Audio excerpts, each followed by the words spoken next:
Hi all, welcome to my channel. ഞാൻ ഇന്ന് എൻ്റെ ഒരു മീൽ പ്രപ്പ് എങ്ങനെയാണ് ഞാൻ ചെയ്യുന്നതെന്നുള്ളതാണ് കാണിക്കുന്നത്. അതായത് ഞാൻ സൺഡേ ടു ഫ്രൈഡേ ആണ് ഞാൻ മീൽ പ്രപ്പ് ചെയ്ത് വെക്കുന്നത്. അപ്പോൾ അതെങ്ങനെയൊക്കെയാണെന്ന് ഒന്ന് നോക്കാം. അപ്പം ഇപ്പം അടുത്ത ദിവസം ഞാൻ ദോശയും കടലയാണ് ഞാൻ പ്ലാൻ ചെയ്തിരിക്കുന്നത്. അപ്പോൾ അതുകൊണ്ട് ഞാൻ കടല ഓൾറെഡി വെള്ളത്തിൽ ഇട്ടിട്ടുണ്ട്. പിന്നെ അടുത്ത ദിവസത്തേക്കുള്ള ചോറിനുള്ള കറികൾ ഞാൻ രാത്രി തന്നെ ഉണ്ടാക്കി അങ്ങ് വെക്കും. അപ്പോൾ രാത്രിയിൽ ഞാൻ ഉണ്ടാക്കിയിട്ട് ഇപ്പോൾ ഒരു നല്ല ഹൈ സ്പീഡിൽ ഫാനിട്ട് അതിൻ്റെ കീഴിൽ ഇതങ്ങ് കറി ഉണ്ടാക്കി വെക്കും. അരമണിക്കൂറും കൊണ്ട് കറി നല്ല വൃത്തിയായിട്ട് ആറിക്കിട്ടും. അപ്പോൾ ആറിക്കിട്ടുന്ന ഉടനെ തന്നെ അതെടുത്ത് ഫ്രിഡ്ജിൽ വെക്കുക ചെയ്യുന്നത്. എന്നിട്ട് രാവിലെ എഴുന്നേറ്റ് കഴിയുമ്പോൾ ഒരു 5 മണിയൊക്കെ ആകുമ്പോൾ ഞാൻ എഴുന്നേൽക്കാറുണ്ട്. അപ്പോൾ രാവിലെ എഴുന്നേറ്റ് കഴിയുമ്പം അതെടുത്ത് പുറത്ത് വെച്ചൊരു 15 മിനിറ്റൊക്കെ കഴിയുമ്പോൾ ജസ്റ്റ് അതെല്ലാം ഒന്ന് ചൂടാക്കി എടുക്കും. അപ്പോൾ അങ്ങനെയാണ് ഞാൻ ചെയ്യാറുള്ളത് എല്ലാ ദിവസവും.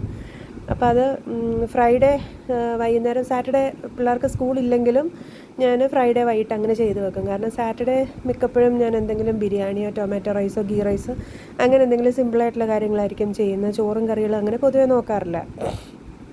അപ്പോൾ അതാണേലും ഞാനിതുപോലെ തന്നെ ഉള്ളിയൊക്കെ ഒന്ന് അരിഞ്ഞ് വെക്കും. ചിക്കനൊക്കെ ഉണ്ടെങ്കിൽ ചിക്കനൊക്കെ ഒന്ന് കഴുകി മസാലയൊക്കെ ഒന്ന് പുരട്ടി ഫ്രിഡ്ജിൽ വെക്കും.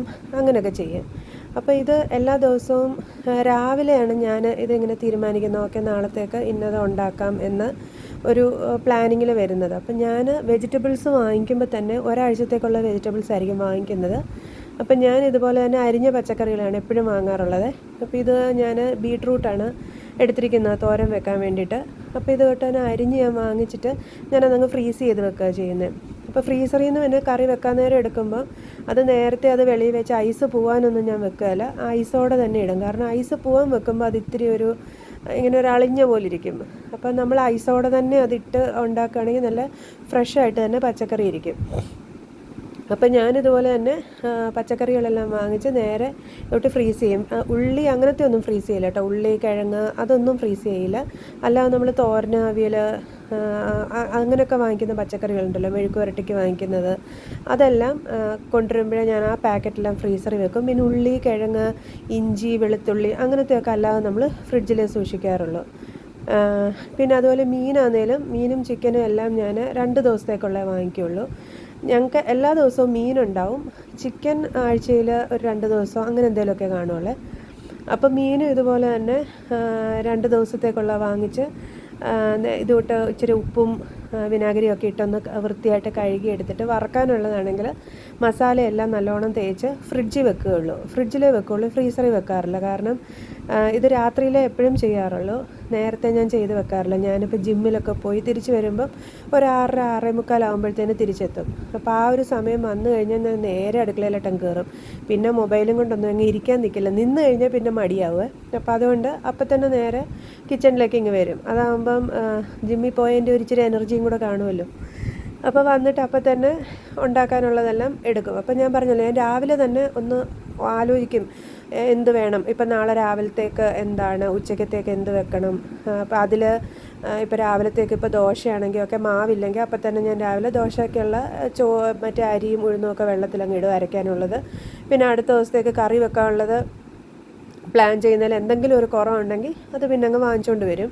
അപ്പോൾ അങ്ങനെ ഒന്ന് പ്ലാൻ ചെയ്താണ് എപ്പോഴും ചെയ്യുന്നത്. എങ്ങും എഴുതി വെക്കുകയോ അങ്ങനെയൊന്നും ചെയ്യാറില്ല. നമ്മൾ മനസ്സിലുള്ള പ്ലാനിങ്ങേ ഉള്ളൂ. അത് വെച്ചിട്ട് രാത്രി തിരിച്ച് വരുമ്പോൾ ഞാൻ ആ രീതിയിൽ ചെയ്തെടുക്കുക ചെയ്യുന്നത്.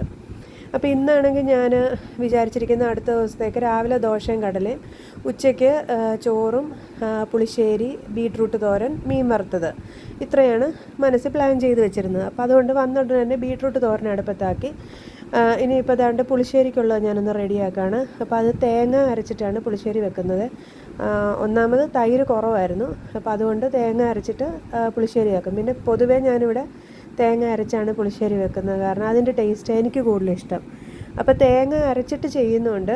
അതും ഈ പറഞ്ഞോട്ട് തന്നെ നമ്മൾ എല്ലാം കുക്ക് ചെയ്ത് കഴിഞ്ഞിട്ട് ആറിയെടുത്ത് ഞാൻ ഫ്രിഡ്ജിൽ കയറ്റി വെക്കും. തേങ്ങ അരയ്ക്കാതെ ചിലപ്പോൾ വെറുതെ നമ്മൾ മോര് കാച്ചിയതുണ്ടാക്കുമല്ലോ, അങ്ങനെയാണെങ്കിൽ അത് ഫ്രിഡ്ജിൽ വെക്കാറില്ല, അത് പുറത്ത് വെക്കാറേ ഉള്ളൂ. അപ്പോൾ മീനായാലും അതുപോലെ തന്നെ മീൻ വറക്കാനുള്ളതാണെങ്കിൽ മസാല തേച്ചിട്ട് അങ്ങ് ഫ്രിഡ്ജിൽ കയറ്റി വെക്കും. അല്ല കറിയാണെങ്കിൽ കറി വെച്ചിട്ട് അത് പുറത്ത് വെക്കുകയുള്ളൂ. പുറത്ത് വെച്ചിട്ട് രാവിലെ വെളുപ്പിനെ എഴുന്നേറ്റ് കഴിയുമ്പോൾ പിന്നെ അതിലേക്ക് ഒന്നുകൂടെ ജസ്റ്റ് ഒന്ന് ചൂടാക്കി തിളപ്പിച്ചെടുക്കുകയുള്ളൂ മീനൊക്കെ. ഇനിയിപ്പോൾ ഇത് പുളിശ്ശേരിയും കൂടി ഞാനൊന്ന് കടുക് വറുത്തെടുക്കുന്നുണ്ട്. അപ്പോൾ തോരൻ ഓൾറെഡി ആയായിരുന്നു. അതപ്പോൾ ഞാൻ ഫാനിട്ട് അതിൻ്റെ മൂട്ടിലേക്ക് ആറാൻ വെച്ചിട്ടുണ്ട്. പിന്നെ അതുപോലെ ഇവിടെ രാത്രിയിൽ മക്കൾക്കൊക്കെ ചോറാണ് ഇഷ്ടം. അപ്പോൾ അതുകൊണ്ട് ഞാൻ രാവിലെ ചോറ് വെക്കുമ്പം രാത്രിയിലത്തെ കൂടെ ചേർത്താണ് ചോറ് വെക്കുന്നത്. ചോറ് ഞാൻ വെക്കുന്നത് മറ്റേ റൈസ് കുക്കറിലാണ്. അപ്പോൾ അതുകൊണ്ട് രാത്രി ആയാലും ചോറങ്ങനെ ഒരു അളിഞ്ഞ പോലെ ഒന്നും ആവില്ല. അളിഞ്ഞെന്ന് പറഞ്ഞാൽ ഞാൻ ഉദ്ദേശിക്കുന്നത് എനിക്ക് പ്രഷർ കുക്കറിൽ ചോറ് വെക്കുമ്പോൾ വൈകുന്നേരം ആകുമ്പോഴത്തേന് ചിലപ്പോൾ അതിങ്ങനെ ചീത്തയാവാറുണ്ടായിരുന്നു. ഇച്ചിരി വെള്ളമൊക്കെ പിടിച്ചിട്ട് മണം വന്നിട്ട് ഉപയോഗിക്കാൻ പറ്റാതെ ആവാറുണ്ടായിരുന്നു. പക്ഷേ റൈസ് കുക്കറിൽ വെക്കുമ്പം അങ്ങനെ ഒരു പ്രശ്നമേ ഇല്ല. രാത്രി ആയാലും ചോറ് നല്ല ഫ്രഷായിട്ട് തന്നെ ഇരിക്കും. അപ്പോൾ അതുകൊണ്ട് രാത്രിയിലും ചോറായതുകൊണ്ട് എനിക്ക് രാത്രി പിന്നെ പ്രത്യേകിച്ച് പണിയൊന്നുമില്ല. ഈ അടുത്ത ദിവസത്തേക്കുള്ള ഉണ്ടാക്കുന്നതേ ഉള്ളൂ. ഇവർക്ക് ചോറായിരിക്കും. ഞാൻ പിന്നെ രാത്രി ചോറ് കഴിക്കാറില്ല. ഞാൻ ചിലപ്പോൾ മുട്ടയോ അല്ലെങ്കിൽ ചിക്കനോ അങ്ങനെ എന്തെങ്കിലും ചെറുതായിട്ട് എന്തെങ്കിലും ഒന്ന് കഴിക്കുകയുള്ളൂ. അപ്പം ഇനിയിപ്പോൾ ഇൻ കേസ് ചോറ് എന്തെങ്കിലും ഇല്ല, ചോറ് തീർന്നു പോയി, രാത്രിയിലത്തേക്ക് ഇല്ലെങ്കിൽ ഇക്കൂട്ടത്തിൽ തന്നെ ഞാൻ അതും അങ്ങ് ചെയ്തെടുക്കുകയുള്ളൂ. കൂടുതലും ഉണ്ടാക്കുന്നത് ചപ്പാത്തി ആയിരിക്കും. ചപ്പാത്തി അല്ലെങ്കിൽ പാസ്തയോ അങ്ങനെ എന്തെങ്കിലും ആയിരിക്കും ചെയ്യുന്നത്. പാസ്തയൊക്കെ ആണെങ്കിലും ഞാൻ പ്രഷർ കുക്കറിലാണ് ചെയ്യുന്നത് കേട്ടോ. ഈസി ആയിട്ട് ഉണ്ടാക്കാൻ പറ്റും, നല്ല ടേസ്റ്റുമാണ്. അപ്പോൾ ആ രീതിയിൽ ഉണ്ടാക്കിയെടുക്കുമ്പം ഒരു സൈഡിൽ സംഭവം അതവിടെ ഇരുന്ന് ആയിക്കോളും, ഇപ്പുറത്തെ സൈഡിൽ നമ്മുടെ പണിയെല്ലാം നടക്കുകയും ചെയ്യും. പിന്നെ ചപ്പാത്തിയും ചിലപ്പോൾ ഇതുകൂട്ട് തന്നെ പരത്തിയൊക്കെ ഉണ്ടാക്കും, ചിലപ്പോൾ റെഡിമെയ്ഡ് വാങ്ങിച്ചുണ്ടാക്കും. അത് അപ്പോഴത്തെ എന്താ പറയുക മൂഡ് അനുസരിച്ചിരിക്കും ചെയ്യുന്നത്. അപ്പം രാത്രിയിൽ എന്തെങ്കിലും ഉണ്ടാക്കണേലും ഈ കൂട്ടത്തിൽ തന്നെ ഞാനങ്ങ് ചെയ്ത് വെക്കുകയുള്ളൂ. അപ്പോൾ ഇതിപ്പോൾ ഇതിപ്പം ഈ മീനിൻ്റെ പേര് പുന്നാര മീനെന്നാണ് കേട്ടോ, ബട്ടർ ഫിഷ്. നല്ല ടേസ്റ്റുള്ള മീനാണ് വറക്കാൻ. അപ്പോൾ ഇതും ഇപ്പം മസാല വരട്ടി ഞാനിപ്പോൾ അങ്ങ് ഫ്രിഡ്ജിലേക്ക് കയറ്റും. ഇനിയിപ്പോൾ രാവിലെ എഴുന്നേറ്റ് കഴിയുമ്പോൾ മീൻ ശരിക്കും ഞാൻ വറക്കുന്നതിന് തൊട്ട് മുന്നേ അത് ഫ്രിഡ്ജിൽ നിന്ന് എടുക്കത്തുള്ളൂ. നേരത്തെ എടുത്ത് പുറത്ത് വെക്കത്തില്ല. വറക്കാനാവുന്നതിന് തൊട്ട് മുന്നേ അത് ഫ്രിഡ്ജിൽ നിന്ന് പുറത്തെടുത്ത് നേരെ അങ്ങ് വറക്കാനിടും. ബാക്കി കറികളൊക്കെ അല്ലാതെ ഞാൻ 5 മണിക്ക് എഴുന്നേൽക്കുമ്പോഴേ ആദ്യം കറികളെല്ലാം എടുത്തങ്ങ് വെളിയിൽ വെച്ചിട്ടാണ് പിന്നെ അരി അടുപ്പത്തിടാൻ പോകുന്നത്. അപ്പോൾ ഒരു 15 മിനിറ്റ് കഴിഞ്ഞിട്ട് പിന്നെ ഈ കറിയെല്ലാം ചെറിയ ചൂടിലൊന്ന് ചീനച്ചട്ടിയിലിട്ടൊന്ന് ചൂടാക്കി എടുത്ത് മാറ്റി വെക്കും.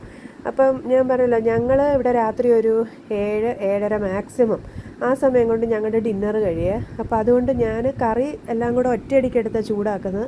പക്ഷെ രാത്രി ആകുമ്പോഴേ എനിക്ക് കറി അങ്ങനെ വളിച്ചു പോയിട്ടൊന്നുമില്ല, നന്നായിട്ട് തന്നെ ഇരുന്നിട്ടുണ്ട്. പിന്നെ ഇപ്പം അങ്ങനെ വലിയ ചൂടുകാലമൊന്നും അല്ലല്ലോ, നമുക്കിപ്പോൾ മഴയും തണുപ്പൊക്കെ ആയതുകൊണ്ടായിരിക്കും കറി ചീത്തയാവാറില്ല. അപ്പം അതല്ല, നമുക്ക് വേണേൽ കുറേശ്ശെ എടുത്ത് ചൂടാക്കുകയും ചെയ്യും. പക്ഷെ ഞാനെപ്പോഴും ഒറ്റയടിക്കെടുത്ത് ചൂടാക്കാറേ ഉള്ളൂ. അപ്പോൾ ഇനിയിപ്പം ബാക്കി കറികളെല്ലാം റെഡിയാക്കി ആറാൻ വെച്ചിട്ടുണ്ട്. മീനും മുളക് പുരട്ടി വെച്ചു. അപ്പോൾ ആ സമയം നാളെ ഇതുണ്ടല്ലോ, നമ്മുടെ കടല ആയതുകൊണ്ട് ഞാൻ അതിനുള്ള ഉള്ളി, പിന്നെ ഒരു കിഴങ്ങ് ഒന്നിടുന്നുണ്ട്, പിന്നെ പച്ചമുളക്, ഇഞ്ചി, വെളുത്തുള്ളി ഇത്രയും കൂടെ അരിഞ്ഞൊരു പാത്രത്തിലാക്കി അടച്ച് അതും അങ്ങ് ഫ്രിഡ്ജിലാക്കി വെക്കും. അപ്പോൾ പിന്നെ രാവിലെ എഴുന്നേൽക്കുമ്പോൾ ജസ്റ്റ് ഇതെല്ലാം കൂടി ഒറ്റയടിക്ക് കുക്കറിലേക്ക് ഇട്ടങ്ങ് അടിച്ചാൽ മതി. നല്ല ടേസ്റ്റി ആയിട്ട് നമുക്ക് വലിയ വഴറ്റലും പിടിക്കലും ഒന്നും ഇല്ലാതെ നല്ല അടിപൊളിയായിട്ട് അത് കടലക്കറി ഉണ്ടാക്കാൻ പറ്റും കേട്ടോ. അതിൻ്റെ വീഡിയോ ഞാൻ അടുത്ത ഒരു ഇതായിട്ട് ചെയ്യാവേ, വീഡിയോ ആയിട്ട് ഇട്ടേക്കാം. അത് ജസ്റ്റ് ഒന്ന് ഉണ്ടാക്കി നോക്കിയാൽ മതി. ടേസ്റ്റിൽ യാതൊരു കോംപ്രമൈസും ഇല്ല, പക്ഷെ നല്ല സൂപ്പറാണ്, എളുപ്പമാണ് നമുക്ക് ചെയ്തെടുക്കാൻ. അപ്പോൾ അത് ബ്രേക്ക്ഫാസ്റ്റിനുള്ളത് ഞാനിപ്പം ഉണ്ടാക്കി ഫ്രിഡ്ജിലേക്ക് കയറ്റി വെച്ചു. അപ്പോൾ എൻ്റെ പണി കഴിഞ്ഞു. ഇനിയിപ്പോൾ ഇന്നത്തെ ഉള്ളതാണ് ആ മുട്ട. ഒരു 4 മുട്ട എടുക്കുന്നുണ്ട്. 4 മുട്ട എനിക്കുള്ളതല്ല, മക്കൾക്കൂടെ വേണമെന്ന് പറഞ്ഞു. അപ്പോൾ അതുകൊണ്ട് ഇതിപ്പോൾ എല്ലാം കൂടെ ഒരുമിച്ച് ഞാനങ്ങ് ഇടുക, കാരണം പലതായിട്ടൊന്നും ഉണ്ടാക്കാൻ നിൽക്കുന്നില്ല. അപ്പോൾ ഇതിലൊരു ചെറിയ പീസ് ഞാനിങ്ങെടുക്കും, ബാക്കി അവർക്കും കൊടുക്കും. മുട്ടയുടെ ഷേപ്പ് കൊള്ളാമല്ലേ, 2 കണ്ണും ഒരു വായും ഒക്കെ ആയിട്ട്.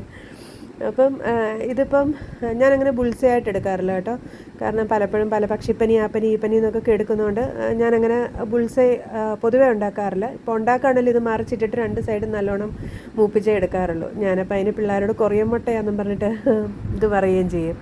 അപ്പോൾ അതെല്ലാം കീറിപ്പോയി, സ്റ്റൈലിലൊക്കെ മറിച്ചിടാൻ വന്നതാണ്. പക്ഷെ അങ്ങനെയാണല്ലോ, എപ്പോഴും നമുക്കെല്ലാം പെർഫെക്റ്റായി വരില്ലല്ലോ അല്ലേ, ഇംപെർഫെക്ഷൻസിനോട് ചേർന്നാണല്ലോ ലൈഫ്. അപ്പോൾ അത് മുട്ട എന്നെ പഠിപ്പിച്ച് തന്നിന്ന്. അപ്പോൾ എന്തായാലും ഇപ്പോൾ രാത്രിയിലത്തേക്കുള്ളത് ഇപ്പം മറ്റേ വേറെ ഒന്നും ഉണ്ടാക്കേണ്ടാത്തതുകൊണ്ട് എല്ലാ പണിയും തീർത്തിട്ടാണ് ഞാനിപ്പോൾ ഈ മുട്ട ഉണ്ടാക്കാൻ വേണ്ടിയിട്ട് നിന്നത്.